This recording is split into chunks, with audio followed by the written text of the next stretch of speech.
आगरा में एक चुनावी रैली को संबोधित करते हुए केंद्रीय मंत्री उमा भारती ने बलात्कारियों पर दिया तीखा बयान।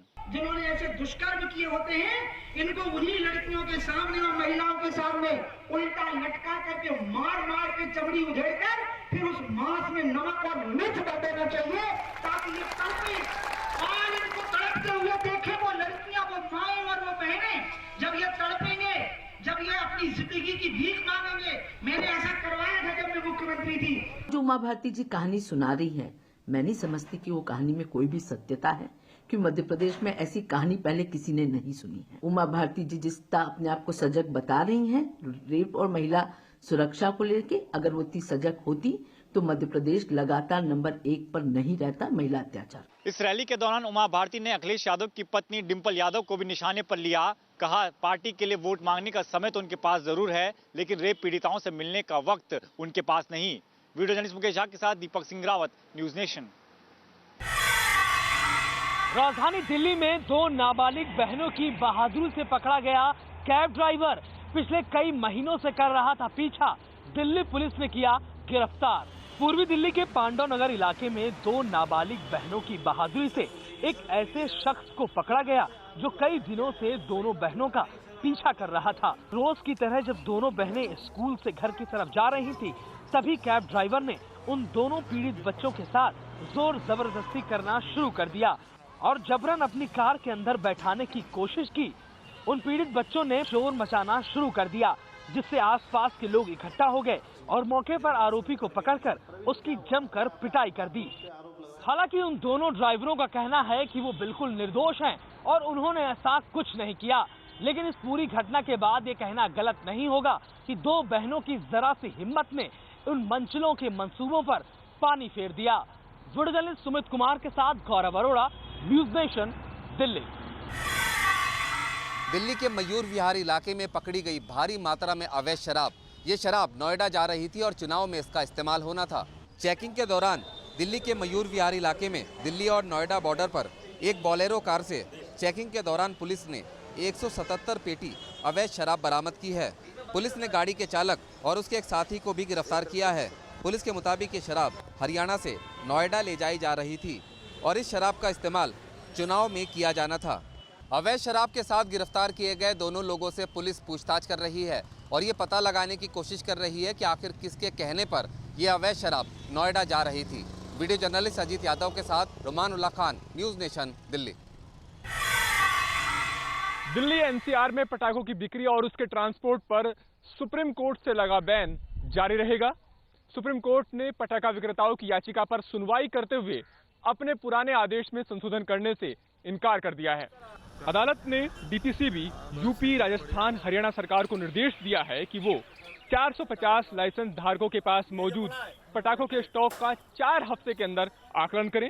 अदालत ने ये भी कहा कि पटाखों की बिक्री से पहले प्रदूषण नियंत्रण बोर्ड को उनके सैंपल की जांच जरूर करनी चाहिए। अदालत ने ये भी कहा कि पटाखों के ऊपर उनके मैन्युफैक्चरर्स का नाम और उसमें मौजूद केमिकल का पूरा ब्यौरा होना चाहिए।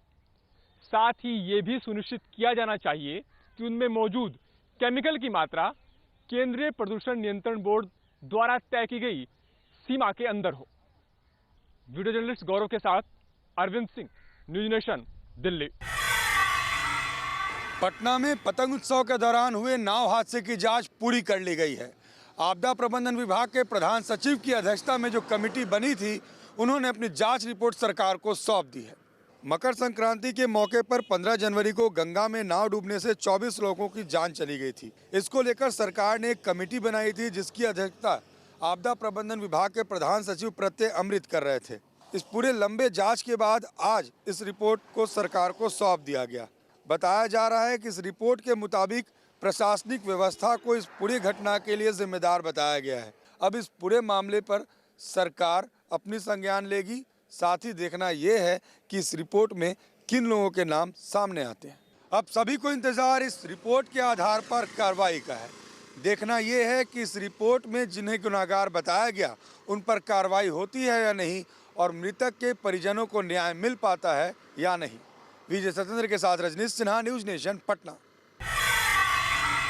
कर्नाटक सरकार ने कंबला के समर्थन में विधानसभा में पेश किया बिल। बहसों की दौड़ कंबला को अब कर्नाटक पे हरी झंडी जल्द मिल सकती है, क्योंकि आज कर्नाटक के वन मंत्री ने कर्नाटक विधानसभा में कंबला के समर्थन में बिल पेश किया।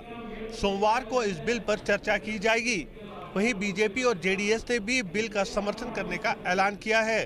पेटा की नजरें अब कर्नाटक हाईकोर्ट पर है, क्योंकि 14 फरवरी को पेटा की याचिका पर कर्नाटक हाईकोर्ट फैसला सुना सकता है। वीडियो जर्नलिस्ट मधु के साथ यासर मुश्ताक, न्यूज़ नेशन, बेंगलुरु। प्रधानमंत्री नरेंद्र मोदी बिजनौर रैली में आज राहुल और अखिलेश पर जमकर बरसे। प्रधानमंत्री ने कहा कि ये दो पार्टियों का गठबंधन नहीं बल्कि दो कुनबों का गठबंधन है। बिजनौर रैली में प्रधानमंत्री ने राहुल गांधी पर तंज कसा और कहा कि गूगल पर सर्च करेंगे तो इतने चुटकुले किसी और नेता पर नहीं मिलेंगे जितने कि कांग्रेस के एक नेता पर हैं। कांग्रेस के एक ऐसे नेता जिनकी बचकाना हरकतें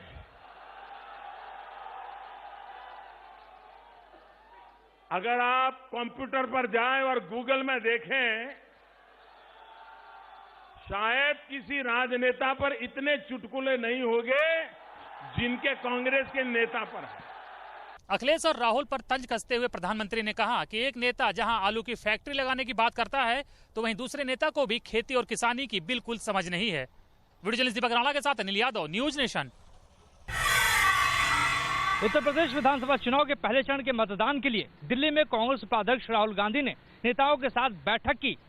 वहीं कांग्रेस की स्टार प्रचारक प्रियंका गांधी 13 फरवरी से अमेठी और रायबरेली में पार्टी की संभालेंगी चुनाव प्रचार की कमान। प्रियंका गांधी 13 फरवरी से 6 दिनों तक रायबरेली और अमेठी में चुनाव प्रचार करेंगी।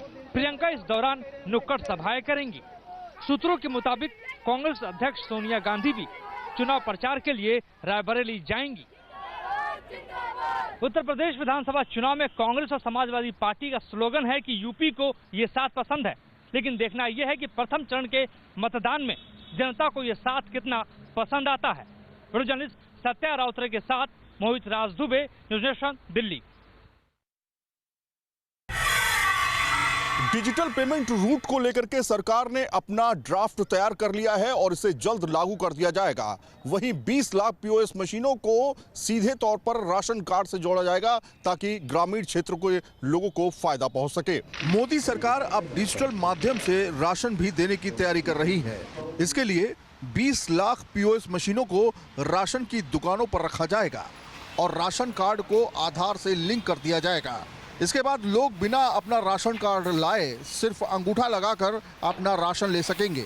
इसके साथ ही इस सेवा की शुरुआत 30 जून से हो सकती है। वहीं डिजिटल पेमेंट रूट को लेकर ड्राफ्ट तैयार कर लिया गया है। मंत्रालय का कहना है कि इसे पब्लिक डोमेन में जल्द लाया जाएगा। हालांकि सरकार के सामने सबसे बड़ी चुनौती है डिजिटल पेमेंट को सिक्योर करना, क्योंकि साइबर सिक्योरिटी का थ्रेट लगातार बढ़ता जा रहा है। वीडियो जर्नलिस्ट अतुल राज के साथ सैयद आमिर हुसैन, न्यूज़ नेशन, दिल्ली। कश्मीर में आज हुर्रियत कॉन्फ्रेंस के लीडर्स ने यूनाइटेड नेशन चलो की कॉल दी थी, जिसको देखकर पुलिस ने 5 पुलिस स्टेशंस में रिस्ट्रिक्शंस लगाई। कश्मीर में आज सिक्योरिटी फोर्सेस ने 5 पुलिस स्टेशंस में रिस्ट्रिक्शंस लगाई। वहीं सभी सेपरेटिस्ट लीडर्स जिनमें सईद अली शाह गिलानी, मीरवाइज उमर फारूक, यासीन मलिक और नईम खान को हाउस अरेस्ट रखा। आज सेपरेटिस्ट लीडर्स ने जॉइंट यूनाइटेड नेशन चलो की कॉल दी थी। वहीं पुलिस ने कई इलाकों में बैरिकेड्स लगाए और लोगों को आने जाने की इजाज़त नहीं दी। श्रीनगर के लाल चौक इलाके में सभी दुकानें बंद रही। वहीं सेपरेटिस्ट लीडर्स ने 11 फरवरी को भी हड़ताल की कॉल दी है। वीडियो जर्नलिस्ट मोहम्मद यूनिस के साथ Idris loan, news nation, Srinagar.